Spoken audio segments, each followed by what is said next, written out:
We को बचाने के लिए लिंग्यू ने स्वॉर्ड का वार अपने ऊपर ले लिया। वी कहते हैं कि लिंग्यू क्या तुम पागल हो, मैंने कहा नहीं था कि तुम यहाँ से भाग जाओ, तुम यहाँ पे वापस क्यों आए। लिंग्यू कहता है क्योंकि तुम शाओ शाओ हो। अब फाइनली मुझे ये समझ में आ गया है कि जब मैंने तुम्हें पहली बार देखा था तब मुझे इतना वार्म क्यों फील हुआ था। अब मुझे समझ में आ गया है कि जहाँ तक मैं तुम्हारे साथ रहूंगा मैं सेफ रहूंगा, क्योंकि मैं हमेशा से सिर्फ तुमसे बिलोंग करता हूँ। वो वी के डिफेंस में आ गया और डीमन आर्मी से कहता है कि मैं तुम लोगों को उसे हर्ट नहीं करने दूंगा।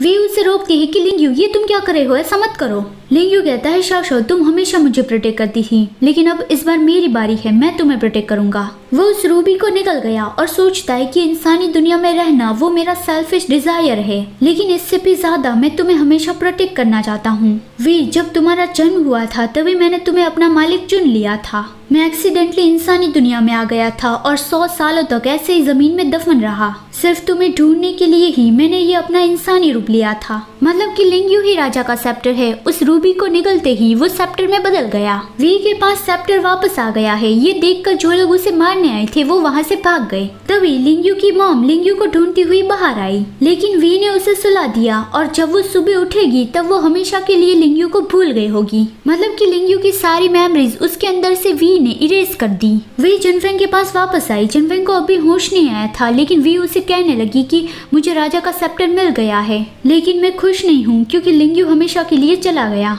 वो लिंग्यू के लिए रो रही थी और फिर वो ऐसे ही वहाँ पर ही सो गई। सुबह जिनफेंग को होश आ गया। वो कहता है कि मैं अब ठीक हूँ, लेकिन हम यहाँ इंसानी दुनिया में क्या कर रहे हैं। वी कहती है वो तो बहुत ही लंबी स्टोरी है, अब तुम ठीक हो गए हो तो फिर चलो जल्दी से यहाँ से चलते हैं। बाहर जाने के बाद वी ने जिनफेंग को सब कुछ बता दिया कि वो दोनों यहाँ पे इंसानी दुनिया में कैसे आ गए थे और लिंग्यू ही सेप्टर था। अब वी के पास राजा का सेप्टर वापस आ गया है, तो वो डीमन वर्ल्ड वापस जाके अपनी राजगद्दी हासिल करना चाहती है। लेकिन जिनफेंग ने कहा कि इतनी भी जल्दी नहीं है, चलो मैं तुम्हें एक जगह दिखाना चाहता हूँ। वो उसे उस जगह पे ले आया जहाँ पे इंसानी कपल्स को आना पसंद है। तो वी सोचती है कि क्या नन जिनफेंग इंसानी कपल्स होने की फीलिंग्स को एक्सपीरियंस करना चाहता है। और वैसे भी जब से मैं डीमन वर्ल्ड से वापस आई हूँ तब से हमें चैन की सांस लेने नहीं मिली है। मुझे तो यही डर है कि हम थोड़े से वक्त में चैन की जिंदगी नहीं एंजॉय कर पाएंगे। शायद फैंग भी यही सोच रहा होगा, तो वो इसीलिए ही मुझे यहाँ पे लाया है। और वो कहती है कि हाँ चलो मजे किए जाए। पहले वो दोनों थीम पार्क में गए, लेकिन वी को वहाँ पे जरा सा भी मजा नहीं आया। इंसानों को थीम पार्क की राइड बहुत ही एक्साइटिंग लगती है, लेकिन ये लोग डीमन है जो ऑलरेडी ही उड़ सकते हैं, तो इसलिए वी को जरा सा भी एक्साइटिंग फील नहीं हुआ। जिनफेंग हंसते हुए कहता है कि क्योंकि तुम अब आई शाओ शाओ नहीं रही, तुम अब वी बन चुकी हो, इसलिए ऐसा हो रहा है।